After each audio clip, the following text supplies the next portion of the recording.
Welcome back, everyone. Our next guest is an award-winning country artist who is bringing revival to Local on 2. Amen. Yes, Ryan Larkins surprised fans with a new project today called The Gospel Takes. Welcome in. Oh, thank you for having me. What a treat it is. I would say, as a son of a preacher, a gospel project was probably always in your cards. Absolutely. I grew up singing gospel music in church, so I mean, I had to do it.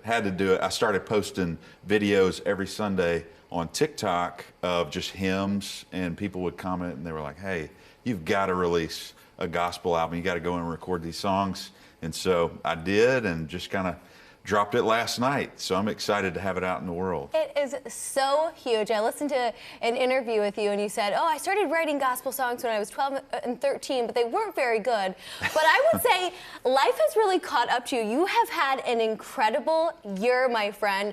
CMA, ACM nominations, a BMI Award, Opry debut, ladies and gentlemen, even opening for WIllie Nelson. What are you most proud of?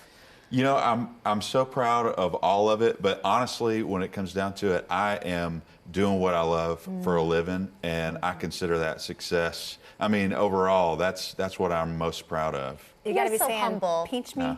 Oh yeah, it's like this year is not. It doesn't even feel real still. You know, having my first #1 and then releasing my own music as an artist, and then, like you said, getting to step into the circle at the Grand Ole Opry. I mean, that was such an incredible moment, and played there 3 times this year. It's been great. What was WIllie Nelson like?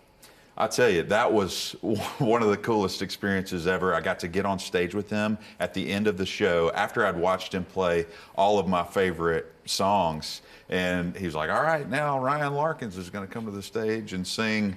And we did 3 songs. I mean, it was awesome. It was just so awesome. He's a legend. Huge. Well, and you just released your new EP, Bones, not long ago either. We have to listen to the title track of this.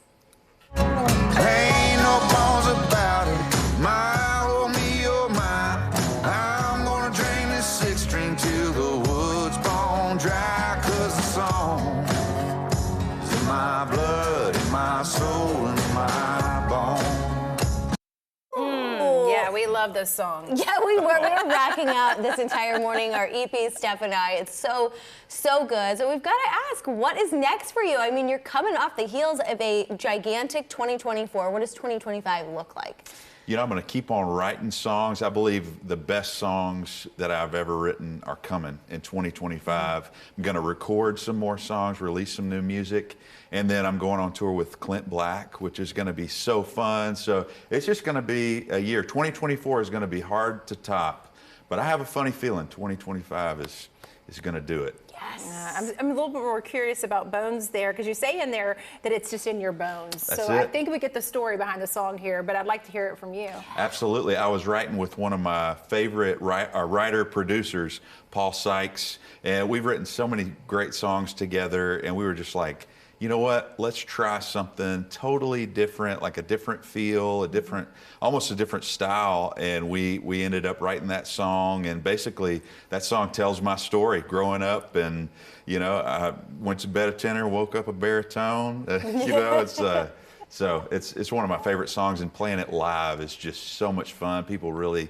get into it. It's just fun with the band, for sure. Oh my gosh, can you imagine him and Clint Black? I mean, it's just like the deepest, most like moving voices together. Truly, you are so talented. Not only singing, but songwriting, as we were mentioning. I mean, you also wrote songs for Tim McGraw, Dolly Parton. What was it like hearing her voice on your track? Words cannot describe it. I mean, she's got one of my favorite voices ever. And so I just remember I wrote this song with Bill Anderson and Bobby Tomberlin. And Bill, I knew he was going to sing it, but then I ended up hearing the finished product in my publisher's office.